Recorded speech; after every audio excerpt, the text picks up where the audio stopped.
We're in the studio with Kiefer Sutherland. It's Leslie, along with our producer, Matt Ioni. And we just heard Rocco from the RXP session, Rocco DeLuca and The Burden. I could listen to him sing like all day he's long. got an amazing voice. And I remember when we first started, he and I went to Iceland and he played a couple shows there. And I would watch him push his voice in a way that I would think, oh, he's not going to be able to speak tomorrow, let alone sing. And his ability, he's got such a strong physical characteristic in his voice.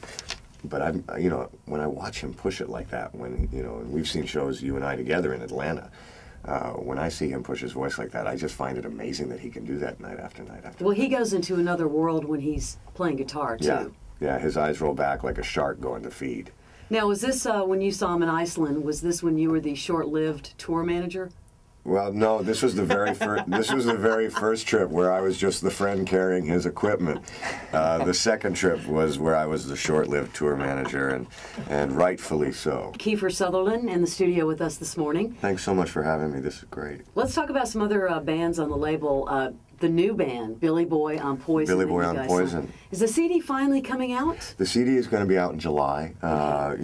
We're a much smaller label, so we need the time to get the single out. The single will be out to radio April 14th, and we need the time to kind of slowly get it building and get radio stations to kind of endorse the album and kind of come on our side with it, and that takes a minute. And so the lag time between April, when we will release the single, and July, when we release the album, is just really because we are a small label, and that's the time it takes us.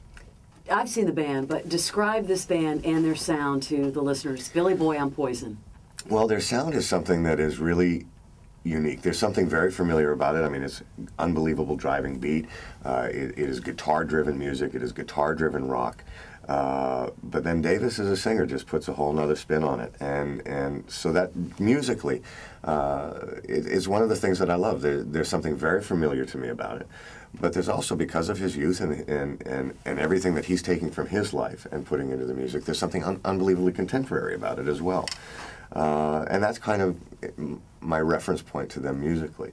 From a performing standpoint, it's off the hook. I've never seen anything like it. I mean, we went through kind of in the 90s a lot of bands that were too cool for school, and they wouldn't even look at their audience, and they were looking at their shoes, and this is not that band. I mean, the first time I saw them play, he was wearing gold lame shorts, combat boots, and a trench coat, and he was singing through a megaphone into a mic. And it reminded me of punk. It was just that energetic, and he was that connected with his audience, and then these guys can play. They can play, and they're all really young too. They're really young. They range from 18 to 20, and but they can rock. And the musicianship in the band is something that I didn't think was possible to get 5 kind of late teenagers, early 20 players like that. What's crazy is this is how they sound now.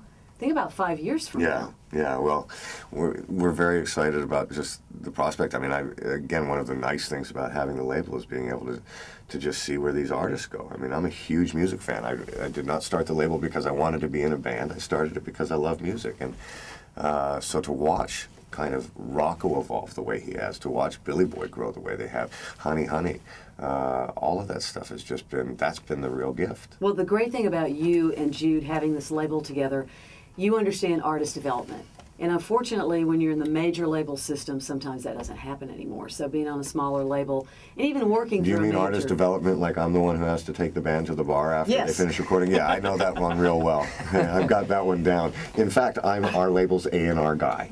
Did you find that you really had to verse yourself in how things work as far as radio? And because I heard you doing the lingo a minute ago. I mean, you really had to learn a whole other business, didn't you? Well, I know parts of it. I can kind of skate through it pretty quickly, but trust me, I've got Jude right behind me when I say something really dumb, who sticks his foot up my ass. But. Well, people don't realize Jude Cole used to be an artist. Yeah. You know, he had records out. He was and he still does, but that's how he started. Yeah. You swim